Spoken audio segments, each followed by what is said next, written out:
और वो बहुत कड़क तपस्या होती है, आपको अन्न त्याग थोड़ा सा करना शुरू करना होता है, आहिस्ता आहिस्ता आहिस्ता।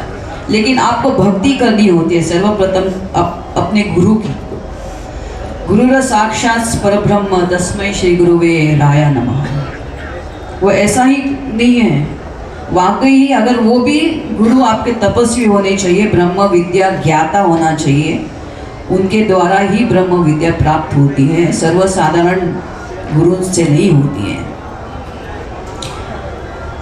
तो ऐसे गुरु तपस्वी चाहिए जो आपको चित्त को एकदम साफ करके रखे और उसमें आप काफ़ी कष्ट भोगते हो। सर्वसाधारण जीवन में भी बॉलीवुड लोग क्या क्या बोल देते हैं। बॉलीवुड का करियर बहुत वीआईपी जैसा होता है। सब जगह मैं अगर गाड़ी से उतरती थी तो ड्राइवर मेरा दरवाज़ा खोलता था, बैठने से पहले कुर्सी मेरे नीचे होती थी, धूप जैसे ही आएगी तो छाता रखा जाता था। तो ये सब को मैंने छोड़ के और मैंने कड़क तपस्या की। अकेले मैंने गुरु और मेरे इष्ट देव हैं आदि शक्ति और महाकाल गणेश, उनका मैंने भक्ति भी की, उनका मैंने ध्यान भी किया। ध्यान द्वारा भी, जिसको हम लोग बोलते हैं ना राजयोग बोलते हैं, तो राजयोग में क्या होता है, भक्ति, ध्यान और तप और ज्ञान, इस सब का मिश्रण आप करोगे तो एक गति आती है जिधर आपका जो कुंडलिनी शक्ति होती है वो 3.5 फेटा करके आपकी मूलधारा चक्र पे, आपकी जो स्पाइन होती है उसके ऊपर वो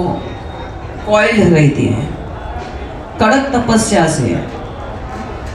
लेकिन उसके लिए भूम ऐसा होना चाहिए। जिस दिन ऐसा भूम हो गया तो एक दिन ऐसा था कि मैं ध्यान में बैठती थी, मुझे मालूम नहीं कितने घंटे बैठती थी, कभी कभी 5 घंटा 6 घंटा। और एक दिन ऐसी मैं तीव्र ध्यान में थी और घंटी बज गई और मैं अकेली तपस्या कर रही थी। मैंने किसी को नहीं बोला, ना बॉलीवुड के किसी को मैंने मेरा नंबर दिया।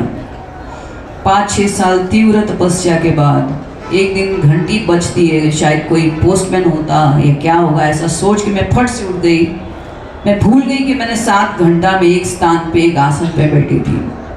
लेकिन जैसे उठी, बिकॉज मूलधारा में चक्र में जो कुंडलिनी शक्ति होती है उसको ऐसा ही भूम ऐसा होना चाहिए। तो मैंने फट से उठी तो वो चक्र ऐसा खुल गया, मेरी कुंडलिनी शक्ति से जागृत हो गई कि मैं जूम जूम जूम जूम मैं फट से नीचे बैठ गई तो पूरा स्पन मेरे स्पाइनल से उठ के जूम मैं आँख बंद कर रही थी और मुझे एक हाथ जैसा मेरे माथे पे ऐसा अनुभव हुआ जैसे किसने रोक के रखा हो उसको।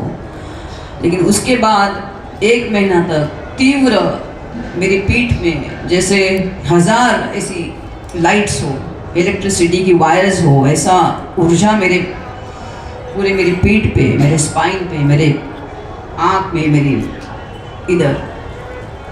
फिर उसको काफ़ी महीने के बाद उसको शांत करने के लिए ऐसी तप होती है। लेकिन कुंडलिनी शक्ति जागृत जब आदमी की होती है वो तो एक शुरुआत होती है तपस्या की, उसके बाद और भयंकर तप करना पड़ता है उसको यहाँ तक लेके आने के लिए। एक मिनट आपका एक प्रश्न